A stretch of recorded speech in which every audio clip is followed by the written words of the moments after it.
हर्षा रिछारिया का बड़ा ऐलान। गंगा स्नान के बाद दोबारा ग्लैमरस दुनिया में आऊंगी।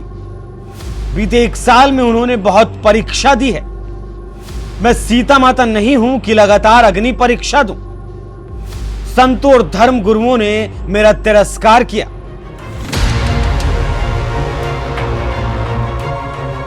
प्रयागराज, जहां संगम पर आस्था की डुबकी लगाई जाती है, जहां साधु संतों के बीच सनातन की गूंज सुनाई देती है, जहां महाकुंभ सिर्फ मेला नहीं बल्कि एक विचार माना जाता है, उसी महाकुंभ 2025 से एक चेहरा अचानक सुर्खियों में सामने आया था। नाम था हर्षा रिछारिया। लेकिन आज वही हर्षा रिछारिया कह रही हैं कि महाकुंभ से शुरू हुई ये कहानी अब खत्म हो रही है और ये अंत सिर्फ एक व्यक्ति का नहीं, ये सवाल है धर्म, समाज और औरत की स्वतंत्रता पर। महाकुंभ 2025 निरंजनी अखाड़े की पेशवाई, भगवा वस्त्र, धार्मिक वातावरण और कैमरों की चमक के बीच हर्षा रिछारिया की मौजूदगी ने सोशल मीडिया को हिलाकर रख दिया था।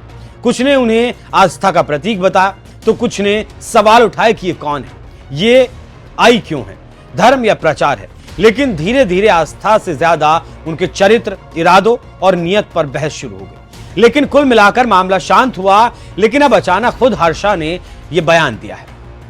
हर्षा रिछारिया ने कहा है कि धर्म के रास्ते पर चलना मेरे लिए सबसे कठिन परीक्षा बन गया। बार बार सवाल, बार बार विरोध और बार बार उनका मनोबल तोड़ा गया।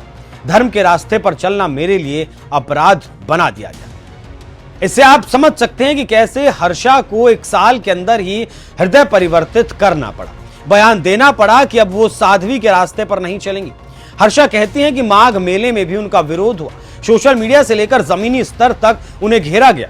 आखिरकार उन्होंने ऐलान कर दिया कि मौनी अमावस्या के बाद वो धर्म के रास्ते पर चलने को विराम देंगी। जानकारी देते चलें कि धर्म का मार्ग छोड़ने को लेकर हर्षा का कहना है कि मेरा इस धर्म से जाना सिर्फ जाना नहीं होगा, मैं एक विद्रोही मानसिकता के साथ जाऊंगी। ये शब्द सिर्फ भावनाएं नहीं है, ये उस पीड़ा का इजहार है जो एक महिला को तब मिलती है जब वो धर्म, समाज और परंपरा के बीच अपनी जगह बनाने की कोशिश करती है। धर्म के रास्ते को छोड़ते हुए हर्षा ने यह भी कह दिया कि धर्म को धंधा बनाकर करोड़ों कमाने के आरोप उन पर लगाए गए, लेकिन इसकी हकीकत कुछ और है। जब मैं धर्म के रास्ते पर नहीं थी तब मेरी एंकरिंग बहुत अच्छी चल रही थी, मैं विदेशों में काम कर रही थी, अच्छा पैसा कमा रही थी और खुश थी।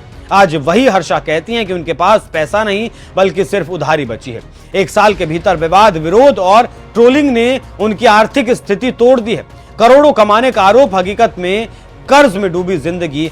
अब सवाल उठता है कि अगर वाकई धर्म सबके लिए है तो फिर किसी महिला के धर्म अपनाने पर इतना संदेह क्यों? हमारे समाज में किसी महिला के चरित्र पर सवाल उठाना बहुत आसान है। मैं सीता नहीं हूं कि बार बार अग्नि परीक्षा दूं। ये सिर्फ हर्षा की बात नहीं है, ये हर उस महिला की आवाज है जिसे बार बार खुद को साबित करना पड़ता है, धर्म में भी, समाज में भी और सोशल मीडिया की अदालत पर भी। महाकुंभ 2025 से शुरू हुई हर्षा रिछारिया की यात्रा आज एक विद्रोह में बदल चुकी है। यह विद्रोह धर्म से नहीं बल्कि उस सोच से है जो धर्म के नाम पर महिलाओं को कटघरे में खड़ा करती है।